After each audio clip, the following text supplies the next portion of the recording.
Okay, welcome class. This is going to be my Get Out Scenes discussion. I initially had a video recorded or half recorded before I realized that it was blacked out due to copyright on my certain app that I use, but that's fine. So what I'll do is I kind of, all I did was take pictures of the scenes that I'd like to discuss, and I'll also give you the timestamps as well. Okay. But what I want to look at here specifically is I want to look at, I'm not going to go through the whole of the film. What I'm going to do here is I'm going to dissect, and we've done this already with our Get Out discussion, but I'm going to select a few scenes and I want to give you some, handoff or a little bit of help as to how I would dissect it with specifically the essay in mind. Obviously, how we're going to tie that back to the panopticon. Okay, this is a film. Peele's film is a commentary, I would argue, on social. It's a social commentary on race, racism, white privilege, white supremacy, etc., wherever you like to take that.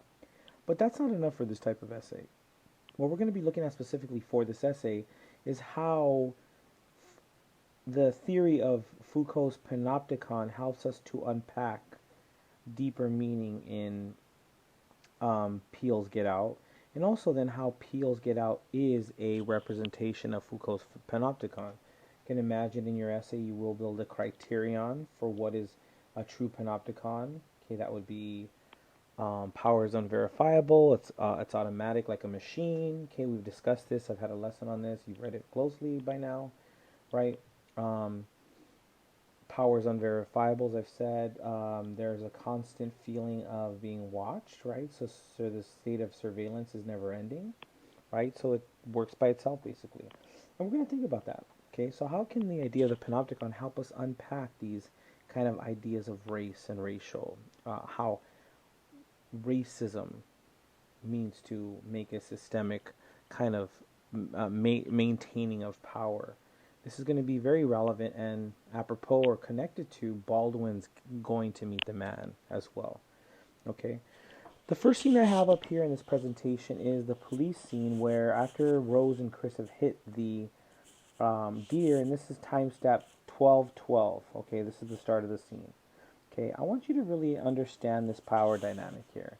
As we see in this scene, and you can review the scene after, or maybe you've seen the film, or you can look at the script. It's a little bit different, but we can understand that Chris here is looking away when the police officer asks for his identification. Okay, how then can you assert this or connect this to the panopticon? Okay, I think it's an easy kind of cop versus prisoner reading that I'm not looking for here, but we can understand the police as a means of control. Okay, and I'm not saying that as a bashing of police officers, no way. But the fact that Chris is not even involved in the accident, was not driving the car, it's not his insurance. The fact that the cop reminds him that he is being seen gives me some sort of semblance of the panopticon, most definitely. Okay. Also want you to think about this motif of the deer. Okay, motif is a theme, a recurring theme throughout a work, MOTIF. The deer then symbolizes this, and I want you to unpack what that deer can symbolize because we see the deer throughout. We see the deer here before this happens. He's staring at the deer. Later, then the deer is seen in the captivity room, which I will discuss in just a little bit. Okay, but we can understand that deer is this reminder of Chris's dehumanization. Okay, a dehumanization is very prevalent when it comes to racism, right? How can you treat somebody who's this way? Think of, and a number of you wrote this in your comments, think of Jesse and Otis, okay? This was very important in Jesse's upbringing, and I've discussed in my previous video how Otis almost embodies or humanizes the African American for Jesse. Obviously, this is problematic for that power dynamic because that makes him seen. Okay, so we can, I'll leave it there. I think that's a powerful dynamic, right? But I don't want to get too ahead here. Okay, let's move ahead here to the second scene. This is a powerful scene for me. Um, I was kind of blown away, not the first viewing, but when I rewatched it with the Panopticon in mind, this is much, I've probably seen it 5 times after just because I love the movie so much and I thought it was such a great piece. Then when I started connecting it to this kind of biopolitics, Foucault's understanding of the panopticon, controlling of the body, this scene really stood out to me. Okay, so when you see the grandpa watching here, this is almost a constant reminder of being seen. Okay. Also, I want you to think about when you look at this scene here, you cannot ignore the fact that we, as the audience, are watching the grandfather watch Chris. Okay. And if you listen to this part or watch this part here, it's also accompanied with this kind of eerie music, right? There's this eerie music. There's this striking, not only visual feeling of kind of this being watched, which is a common horror motif, but there's also this idea that he's also being controlled in some way. Okay, when we see it again, we understand what's happening here. But this scene, just this scene alone, like we think about the visual rhetoric here. Okay, what is being imprinted on us? What kind of rhetoric is being used? I would argue that the panopticon is being almost solidified here for me, right? He is always being watched whether he knows it or not. Okay, grandfather symbolizes that. Okay, want to move ahead here. I like the scene as well. Specifically, I want us to think about what the camera symbolizes in this scene here. Okay, but also the camera as a strong symbol for the whole of the movie. Okay, if we were to make a list as to what the camera, what a camera embodies, we would say vision for one, right? What are you looking at with your eye, right? And that's a powerful motif, especially at the end when we realize the blind man will be taking Chris's body. Okay, when you are taking a photograph, you are capturing. Okay, and also it has to do with control. Okay, I want you to think of your Instagram feed. If you don't have Instagram, maybe you've been on Snapchat, right? What you control what is being taken and then what is being shared, as opposed to your best friend or your girlfriend, your boyfriend, mother, uncle, right? So the control of images is important here. The fact that the camera is placed in this way here is really telling for me, because it's Chris's camera. Why is it in front of the father? And why is Chris's camera being pointed right back at himself? Okay. Talk about this constant idea of the panopticon. As always being reminded that you are being seen, you are being watched. Okay. I know the lens cap is on here, but still the direction of the camera and the fact that Chris seems like he is not in control of the camera. And then they talk about his smoking and the teacup early part we're going to see here, right? Why, and we know why that matters. Okay. I want to think about this discussion here. I'm going to move ahead. Timestamp, and I'm sorry if I'm missing the timestamps, but we can understand here. You don't have to be too concerned about the timestamps. But this is at about 23:55. This is the sun's kind of sizing up of Chris, right? On the surface, it seems like a generic type of brother rivalry, right? Like, oh, you want to date my sister. But upon rewatch, we understand that it's much more. Okay, he obviously sees Chris as merchandise. Okay, so we can take this a couple ways as he's sizing him up to see what kind of,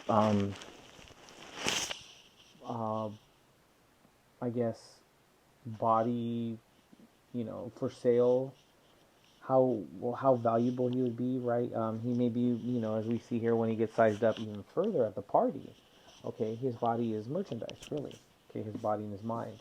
The one who wins him is obviously he doesn't want him just for his body. He wants him for his talent, his eye, right? His ability to capture photographs, right? We can think about that as well. We also can see this. Also, we can connect this to this idea of dehumanization, as I discussed with the deer. Okay, dehumanization is prevalent here. He's reminding Chris that he's only good for his physical attributes, reminding him that if he were to worry or study more about his physical attributes, he could be a beast in the ring when he's talking about MMA. Okay, I would also argue that the brother here has a sense of inferiority. Okay, you could connect this to Jesse's impotence, right? So to validate his manhood or his personhood, he has to then dehumanize Chris.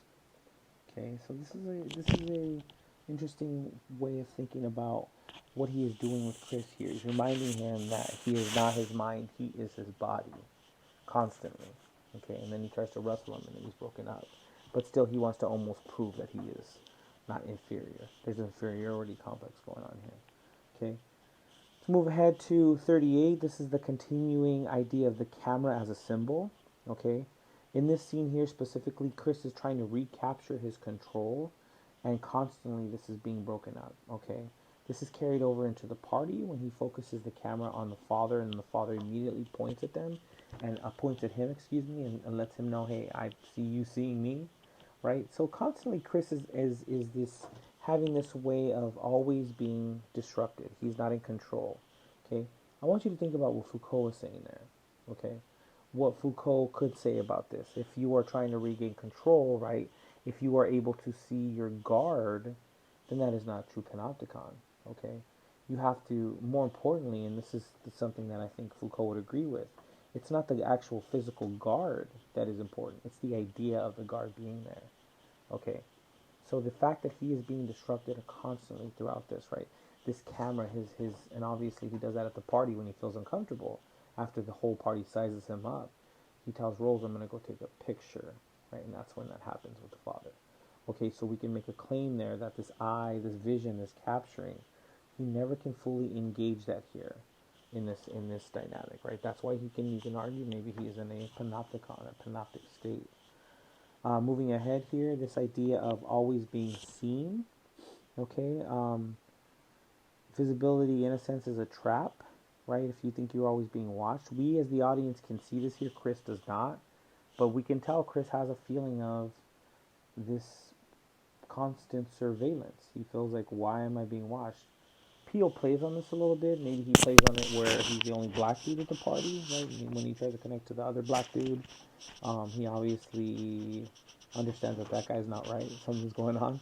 So, I mean, he plays on that a little bit. I don't know if you've ever felt that, but if you're not, if you're at a party where you really maybe don't know anybody, you feel this way. Obviously, it's much deeper than that, and it's going to be there's going to be severe ramifications for him not knowing anybody at this party. But this scene here is pretty. I thought it was a little absurd when I first saw it, like, oh, like this would happen. But upon reviewing it, I understand what Peele's doing here, especially if I want to make a claim that this is connected to the panopticon. Okay, so visibility is obviously, even if they are not physically saying, hey, I'm watching you or looking at him, we still get that constant feeling that he is being watched, even through the walls here, if you will. Okay. Let's move ahead here to this idea of disconnect. Okay, this is the phone disconnect. This is about 4840. Okay, I want to do something. I want to do the same thing here that we did with the camera. If we were to isolate what a phone could symbolize, that would be communication, connectivity, a way to save yourself if you are in distress. Call 911. If you have a flat tire, if you are stuck in a bad situation. Okay, the phone here symbolizes a lot. Right. When I think about this, I want to think about a specific quotes from Foucault's Panopticon, namely, or specifically on page 999 at the bottom. Okay, let's read together. If you don't have that, that's cool. Take a minute to review this. 999 at the bottom. The crowd, a compact mass, a locus of multiple exchanges, individualities merging together, a collective effect is abolished. Okay, one of the criterion of the panopticon is to abolish this collectivity, communality, connectivity, okay, and replaced by a collection of separated individualities. We are constantly reminded, and Peele does this pretty masterfully, just the fact that he is the only black guy, true African American here, right? He kind of plays on this idea of being a separated individuality. Chris is constantly reminded that he's a separate individuality. And as you see this kind of come to fruition, and he eventually realizes that he is by himself and he needs to get out, hence the title, we start seeing his connection with Rod deteriorate, right? Rod, he talks to him. Rod kind of plays this, like, hey, man, you need to get out there, like, very comic relief. But in essence, he's on his own only connection, right? It's when he starts realizing that Andre is actually a guy that they knew back in the day. He starts realizing and being reminded constantly that he is still this separated, or his idealization of him becoming a separated individual is becoming realized. Especially, I would say, in the climax, or the kind of climax of the film is when Rose is like, I can give you these keys, right, babe, right? that is him being slapped in the face with it, like, oh, I'm in for it. I'm alone, right? So that's alone, and it's a horror type film, like everybody's against you, trying to kill me, but also this idea when we relate it to the Panopticon, this constant reminder that you are not connected. You will not be connected. You are now isolated, which gets even worse with the sunken place, and we'll talk about that. Speaking of the sunken place, okay, I want to kind of go towards the end here and think about when Chris is in this captivity room. We revisit the deer, right? But specifically in regards to the sunken place, I want to think about a quote by Foucault at the start here. He says something about so many small theaters. I'll leave it to you to find that quote in the first paragraph, but really unpack that here. And like I said, I really don't know if Peele read Foucault's Panopticon or Discipline and Punishment, Discipline and Punish, excuse me. But when I look at the sunken place, I mean, look at this image here. What do we see? We see Chris in the sunken place, right? And this is more towards the start, but towards the end, he's reminded, and he even has that conversation that says the sunken place. Like he knows where he's going. Look at this image here. This is a small theater, right? This is almost as if he's in a minor cell, just like in a panopticon. Without giving you too much, I'll leave it at that. I want to really reemphasize, or I know I've said this in previous ideas about our essays, but the essay is not a practice and regurgitation. I'm not looking for you to feed back exactly what I've discussed here. This is a long movie. There's a lot of scenes that can tie into this even further, right? I didn't even touch on Georgina too much, or the stuffed bear, for example. I'll leave that to you. But I really want you to be critical with this in answering the prompt. Okay, have a unique take, and always think about teaching the reader something. Obviously, I'm your reader, but I want you to expand your audience here. Think about who your audience is and how you are teaching them about Panopticon, Baldwin's going to meet the man, and then finally Peele's Get Out and how it relates to the Panopticon and how this could be a person or a representation of the Panopticon. And then finally in this essay, come to an evaluation as to which work is a stronger representation. Okay, I hope that helps. Obviously, like I said, there's a lot more to be seen with Get Out, and there's a lot you can unpack. Please do so, and have a great essay. I'll talk to you soon. Bye bye.